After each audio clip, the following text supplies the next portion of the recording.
Hello everyone, this is Else. I've decided to share some insight that I've recently acquired about houses and how they work in astrology.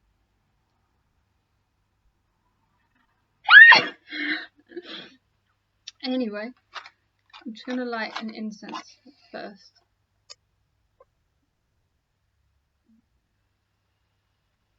Just been out in the forest with all the blackberries.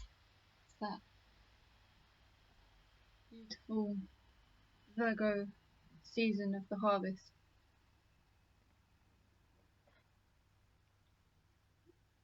It's probably going to make me sneeze more. Anyway, yeah, I've been making this dye out of the blackberries. Just squishing it down with vinegar and salt so that it's preserved, and then you can use it as an ink to paint. Because I'm painting all the different archetypes of astrology. I won't show them now because they're still in process, and it's interesting how some of them have been so easy and some of them are really tricky to make right. And I realize making art is that process of seeing things, how they manifest in you.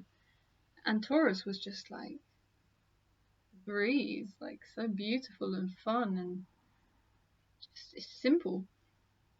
And Virgo is a bit more nitpicky, you know. I actually think it is exquisitely beautiful now, but at the time I was like, oh, it's hideous, hideous.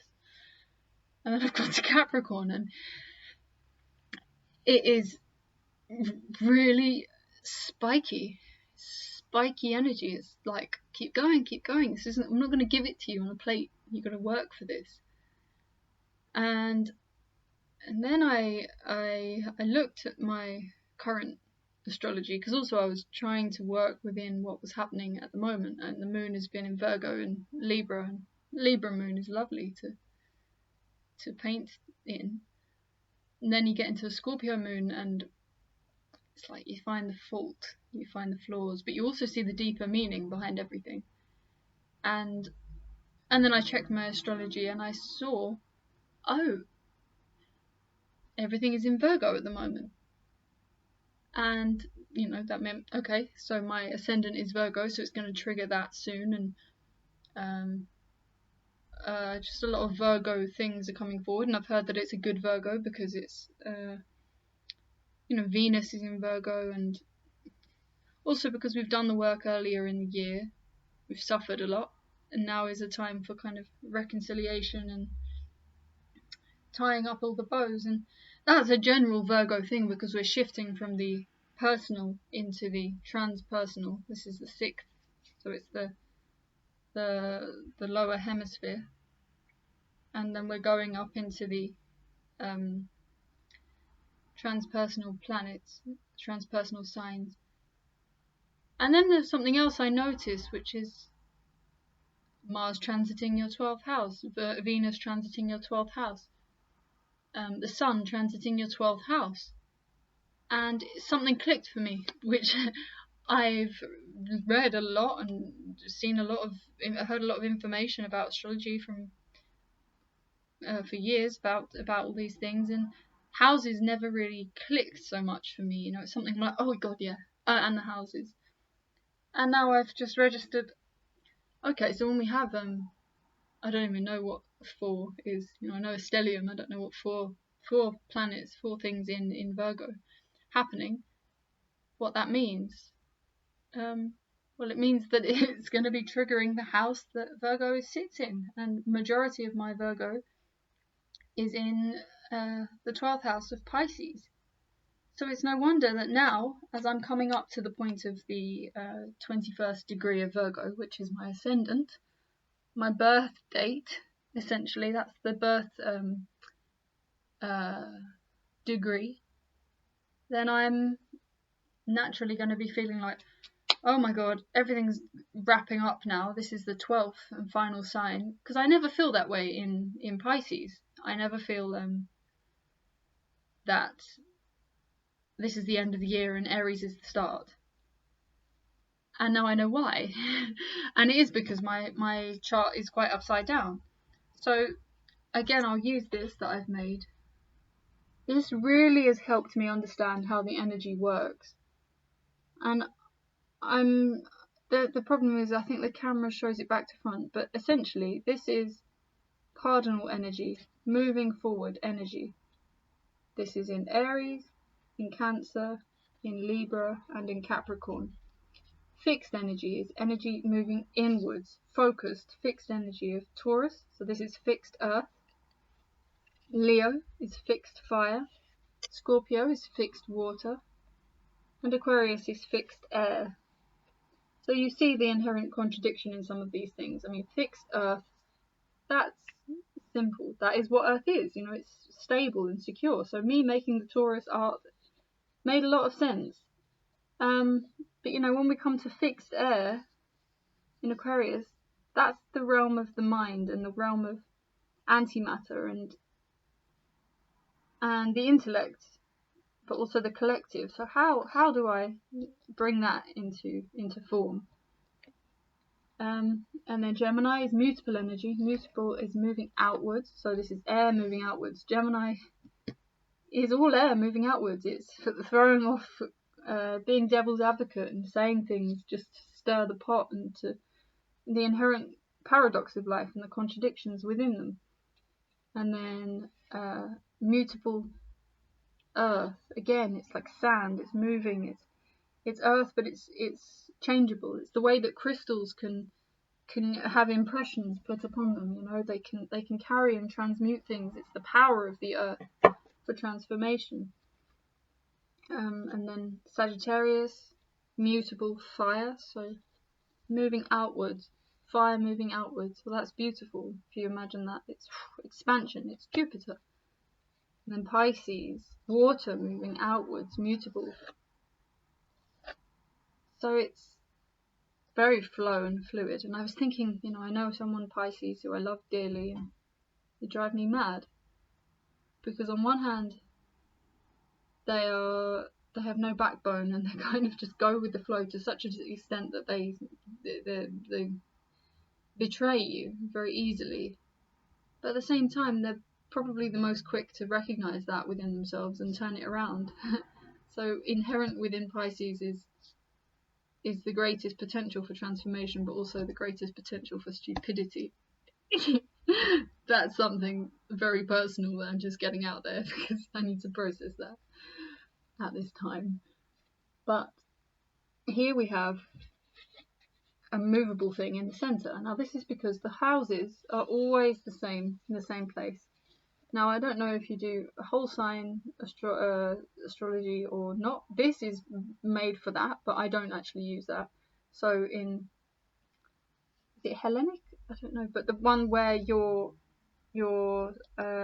sign, it changes size. The houses change size depending on this. So these stay the same, but the houses change size depending on where this wheel is. Now the first house is always here and it's ruled by Aries. So think of Aries energy when you think of the first house. Think of Taurus energy when you think of the second house. Think of Gemini energy when you think of the third house, fourth house, fifth house, sixth house, seventh house. So it's like this. Sorry, there we go. It's because it's backwards in the screen, I can't see. But this is below the horizon and this is above. So these are personal. And then we're in Virgo, and then we move into transpersonal. So there's different quadrants. Throughout the year we go through this transformation, so it doesn't mean just because you have a Libra sun that you're over here. You do the same play of all of the signs the whole way through. You know, we are not limited to just one. And then you have where, so this is Earth, and then this is the horizon. So what was coming up on the horizon? Well, when I was born, now, what way would it be moving? It would be moving this way. This is how the sky moves. Well, this is the Earth moving. So when I was born, it was 21 degrees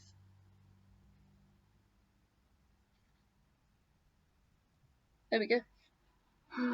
21 degrees of Virgo, Ascendant. So the majority of my Virgo is in Pisces. So at the moment, all these planets being in Virgo is triggering this energy in me. The energy of Pisces. Water moving out. It's the final house. It's expansion. It's the collective. It's water. And this is Earth, which is organization. But they're both mutable. So in a sense, they align because it's the same kind of energy, just in a different element. So it's a different texture to the energy. And I really feel that the energy in terms of texture, and I use visualization so much to understand this. I'll give you one example of my higher self and my inner child. And I sit somewhere in the middle, you see. So sometimes I have to go and talk to my inner child and comfort it. And then it's just like the quality of the fur in this one is so much better than this. And then, you know, we can just embrace it, and you just feel, oh, unified form. And it's hilarious, and it's ridiculous. And the life is a paradox, so why not enjoy? Who went first? Yeah.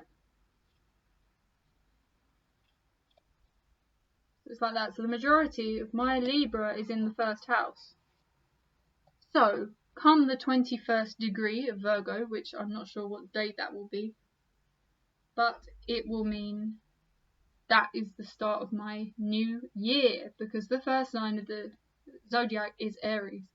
So that is why I'm feeling this need now to wrap everything up, get everything together, and share with the collective everything I've learned. Because now I'm moving into my new year of Aries. And the first thing that pops up, I have got my Jupiter. Now I wonder, maybe I can pause this and do something. Entonces, maybe your ascendant is Gemini. In which case,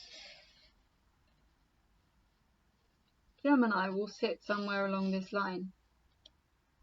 And your new year will begin around the season of Gemini. So a new year is basically what our ascendant is. That's our celebration, I feel. And that's why we all have a different stage of evolution throughout the year to contribute to someone. And that's why I can't be saying, you know, for example, oh, Mercury retrograde means this, that and the other, blah-de-blah-de-blah, because maybe there's some beautiful trine in the sky and everybody's seemingly going crazy about it, and it's wonderful, but within that trine it's created a really horrible square for you, really challenging aspect on your Pluto or something,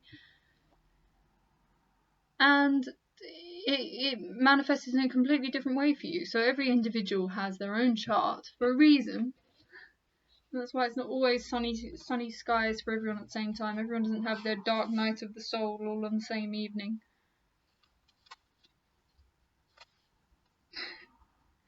So,